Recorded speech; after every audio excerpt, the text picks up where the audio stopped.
So yeah, welcome to this Liverpool Hope University webinar, which is today dedicated to resilience. If you're a student here at Hope, I'm sure you know a stranger to stress and anxiety, particularly if you're working to a deadline or you have exams coming up imminently. And here to help on that front is today's special guest, Gemma Margerison. Gemma isn't just a Hope graduate. She studied for a Masters in International Relations between 2014 and 2017. She's also now a professional resilience and recovery coach. What's a resilience and recovery coach? Gemma's here to tell you precisely what that is. And she's also the author of a new book, Connected, the 12 Ways of Wellbeing for a Holistically Healthy Life. I'm going to put the link to that book in the chat box for anyone who's interested. And she's here today to focus on self-care, self-awareness, self-acceptance and self-empowerment. So I hope people can get something out of this for you. It's going to run for around 30 minutes, and we might have a chance for a quick Q&A. So if you've got any questions, put them in the box. And I'll hand you over to Gemma. So yeah, hello to Gemma. Hi, thank you very much for having me. It's really lovely to be here. Let me just see if I can share my screen.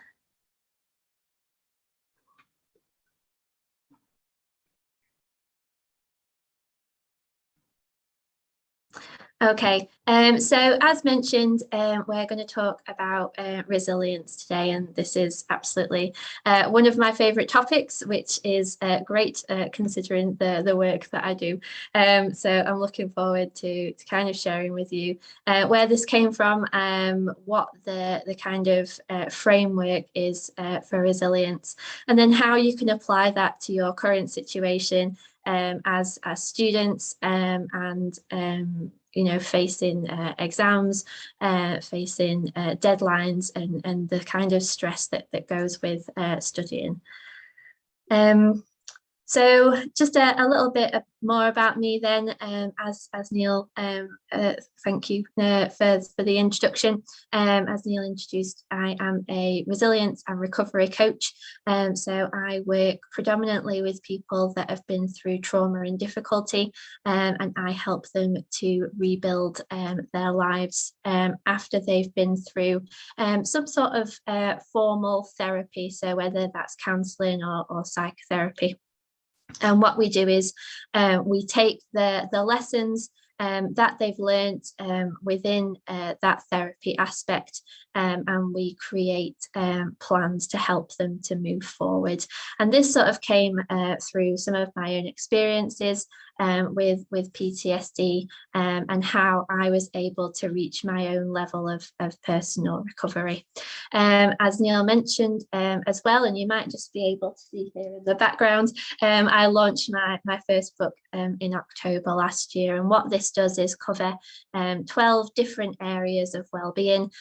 We've got 45 individuals in the book imparting their information, advice and guidance around their specialist areas. So this covers everything from fitness to finances, and is a really great resource around well-being. So what I'm going to do now is I'm going to share two certificates. I'm a bit of a study addict, as you might find as we go through the training. I talk to you a little bit more about what I've done, but this is I'm just going to share with you now two certificates that I am particularly proud of. So on the one side, you'll see this is me on my graduation day from Liverpool Hope. I graduated with a master's with merit in international relations in 2017. It was probably the hottest day of July that I have ever experienced, but it was a really proud day, and I particularly like this photo because of the awesome pale blue suit with the guy stood behind me. And then on the other side, this certificate is the Health Hero Bronze Award, which I won last month, so January this year. I won this award for the resilience training that you're about to see. So I've been delivering this resilience training now for over 2 years. and I've sort of specialised in delivering this to frontline services and uniform services. So everything from the British Transport Police to the NHS to the armed forces, care home staff, and everything in between. And it's been a real joy and a real pleasure to be traveling around and sharing my unique model of resilience. So this is where that award came from. I am working towards my silver award, and people who are watching this can help me to hit that silver award, but I'll tell you a little bit more about that later. So let's get started then. So I think the first question to sort of ask ourselves is, what is resilience?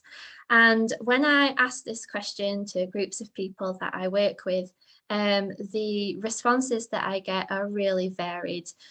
People kind of talk about it as endurance, people talk about it as overcoming, people talk about it as being able to kind of come back from difficulty. And it is that bouncing back as a definition that seems to be something that has really caught on when we come to resilience. I think even Boris Johnson has been using bouncing back from COVID as part of his sort of chats, but I actually really hate this definition of resilience. And so one of the way that I kind of start all of my resilience training is by challenging this notion of what we believe resilience to be. So what I've got here is a picture of a basketball, and the basketball is bouncing back. And there's a couple of things about this definition that sort of irk me. So the first is this idea that we don't need resilience, or we don't engage with resilience until things go wrong. The second is that in order to bounce back, we must first fall or crash or hit the floor.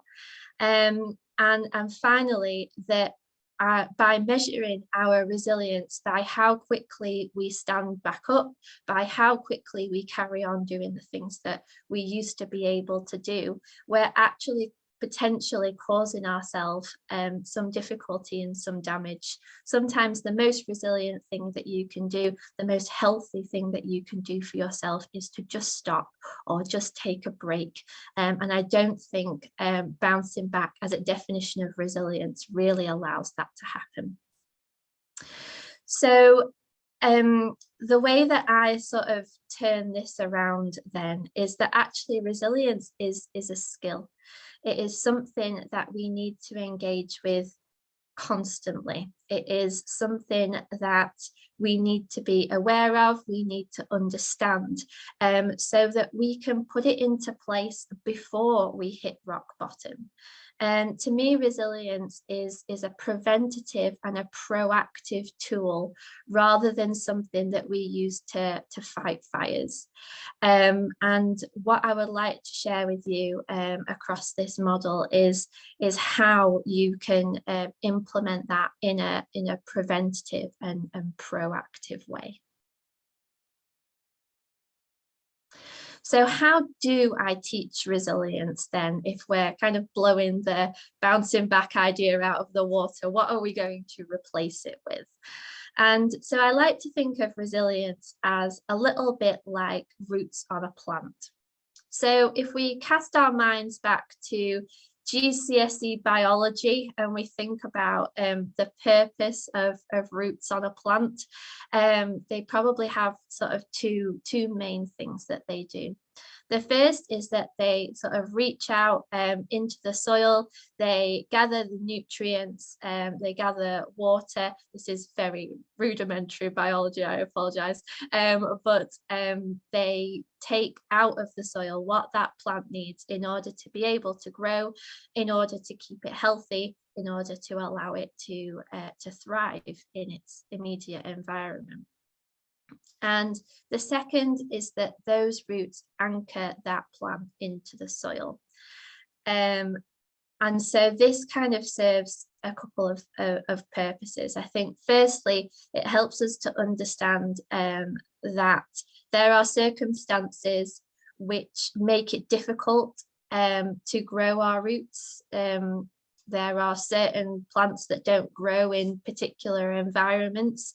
And so I think that is important to note when it's thinking about resilience. Are we in an environment that's going to help us to grow, help us to thrive?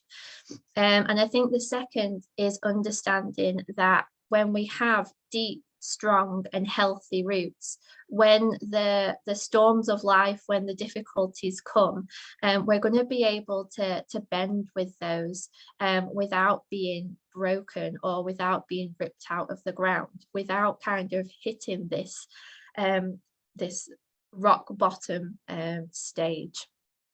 And I think that this is really important.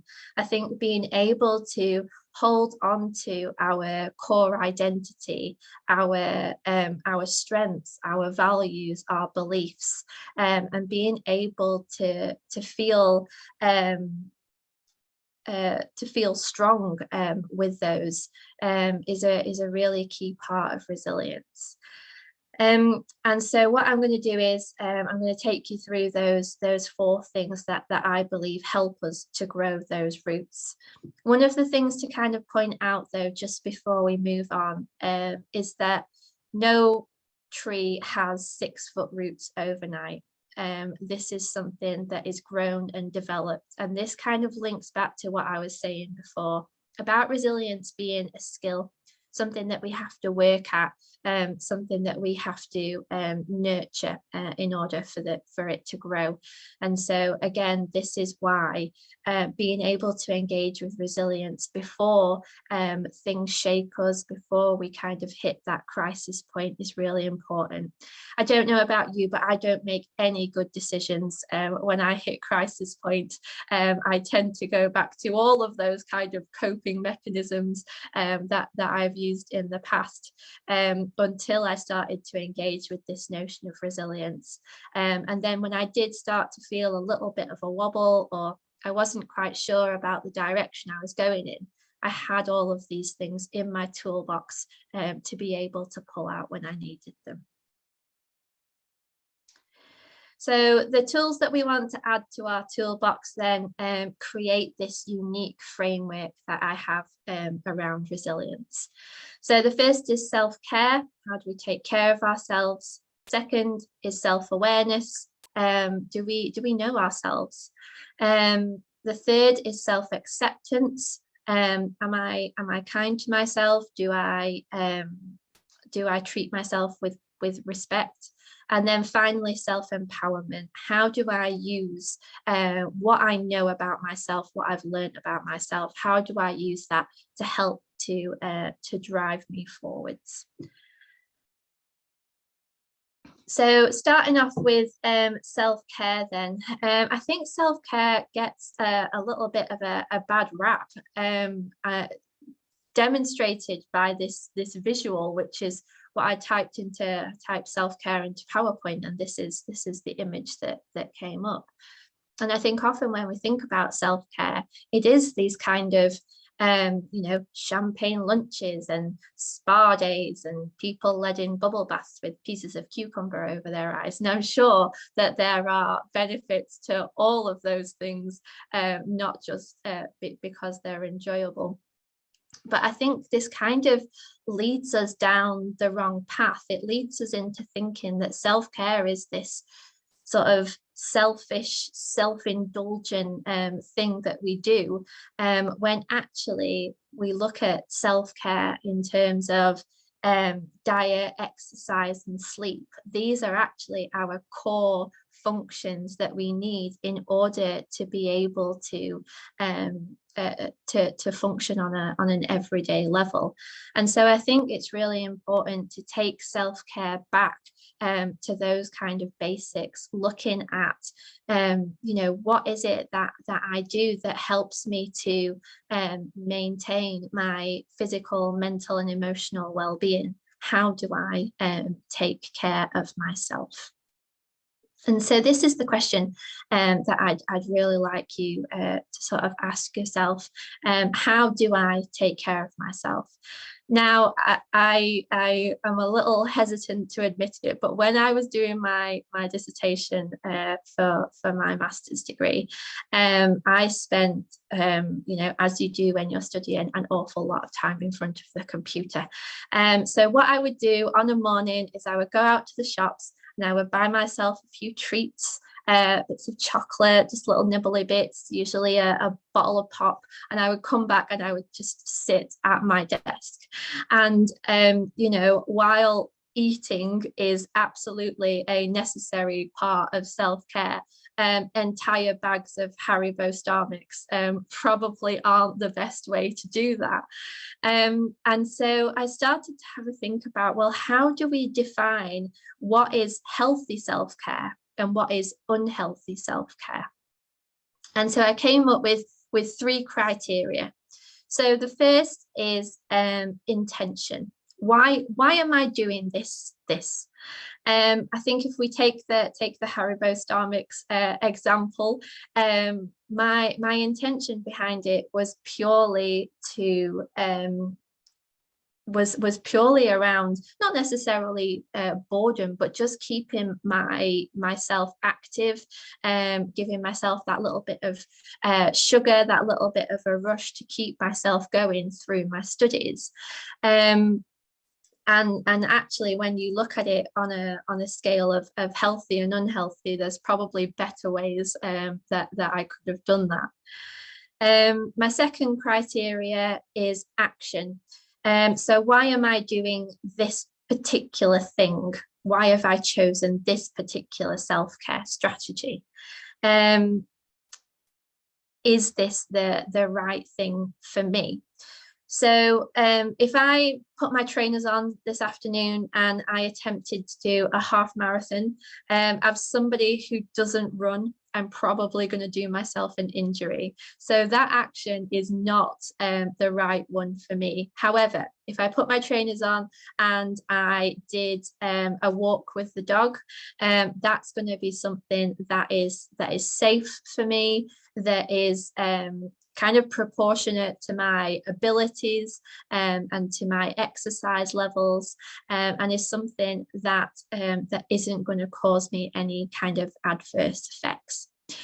And then my third criteria is outcome. So what is going to happen if I continue to do this self-care strategy repeatedly or over the course of a long time? I think the only person that would benefit from ongoing Haribo usage, apart from Haribo themselves, is my dentist, who is going to be lining his pockets with all the treatment that I am going to need. But from my perspective, long term, doing that as a self-care strategy isn't going to do me any favors.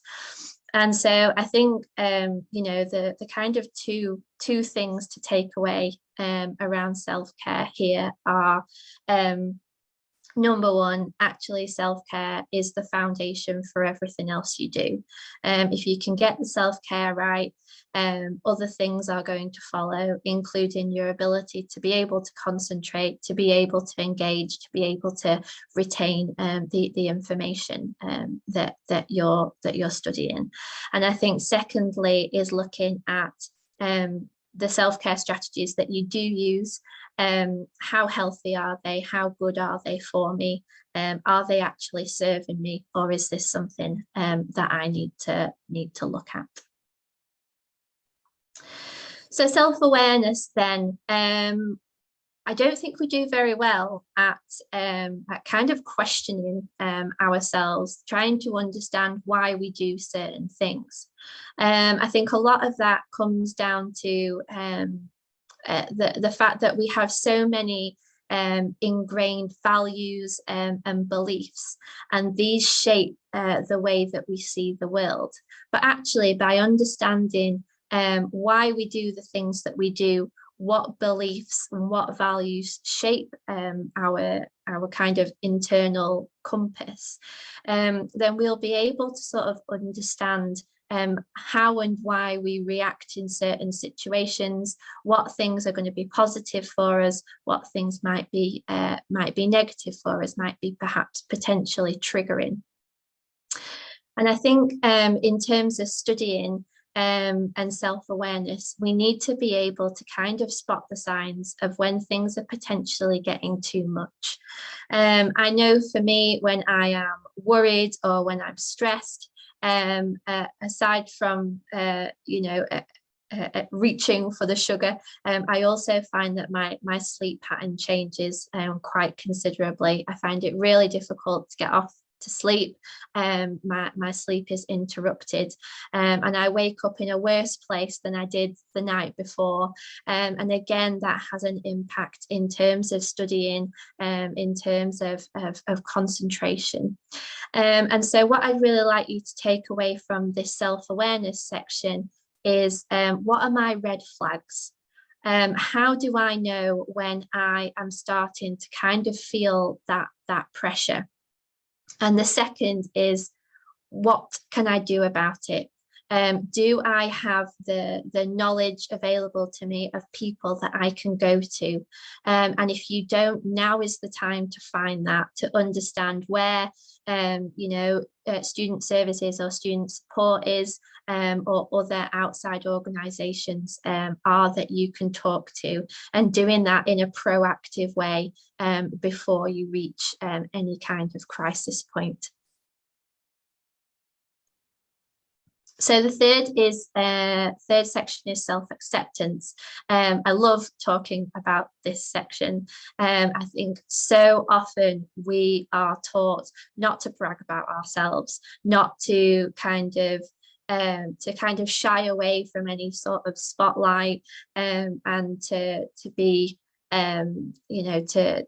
to be humble in terms of the things that we can bring to the table.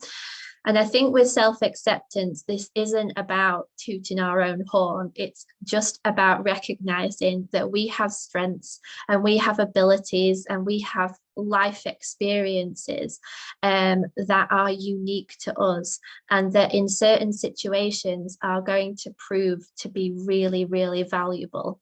And so for me, self-acceptance is about learning to understand that we have self-worth and we are just as valuable as everybody else, and understanding when we might be able to use those experiences, those strengths that we have, not just in order to help ourselves, but in order to help other people as well.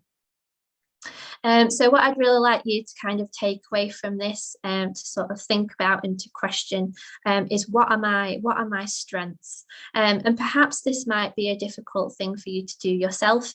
It might be that you need to ask somebody else, what do you think my strengths are? And then the second point that I'd like you to take away is, how then can I use my strengths to help me with my studies, with my exams? I'm a really creative person. I'm also a really independent person, so I found that studying on my own was the most helpful for me, and also lots of matching stationery, coordinated highlighters, anything like that I just absolutely loved.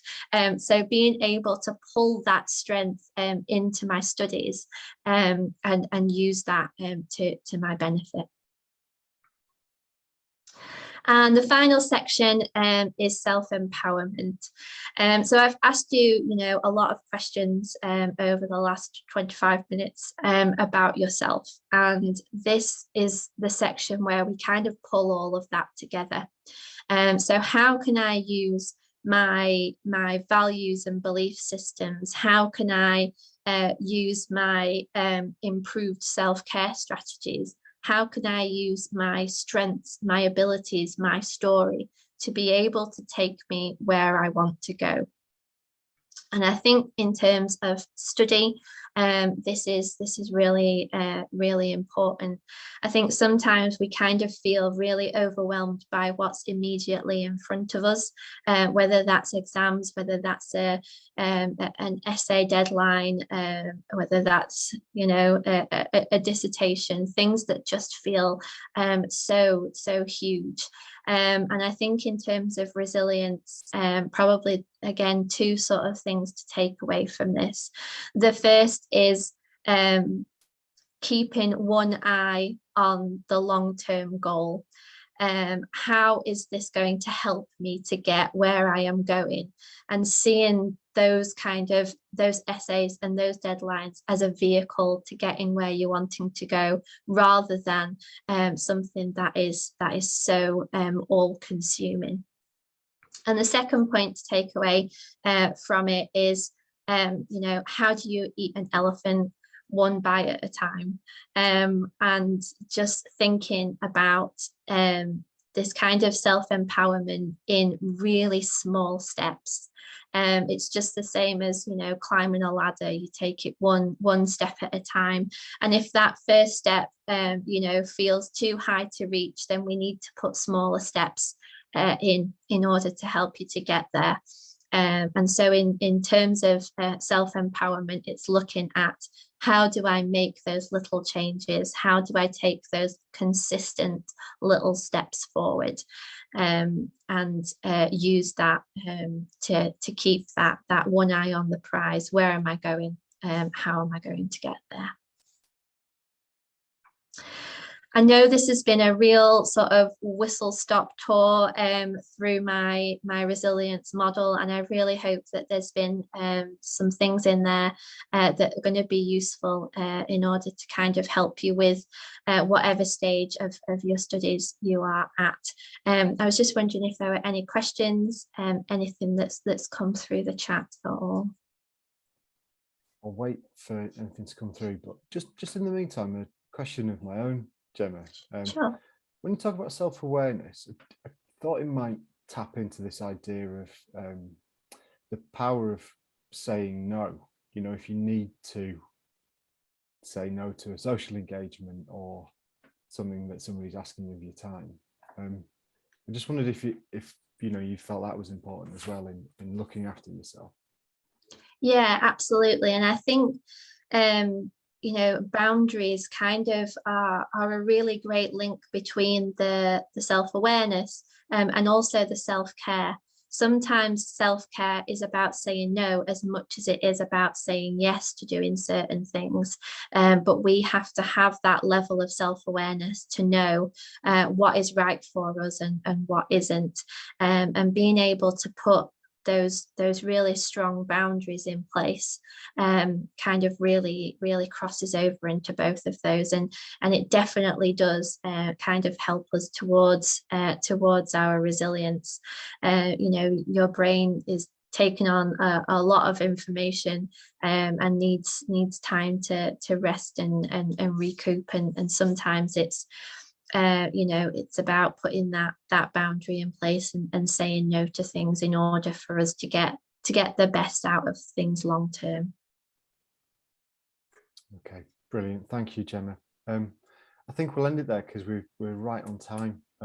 So thank you again so much for your time, Gemma. I know you're coming onto campus as well next week to talk again. So if anybody has missed this, then please come and see Gemma in the Eden building next weekend. You can find details of that on our news pages.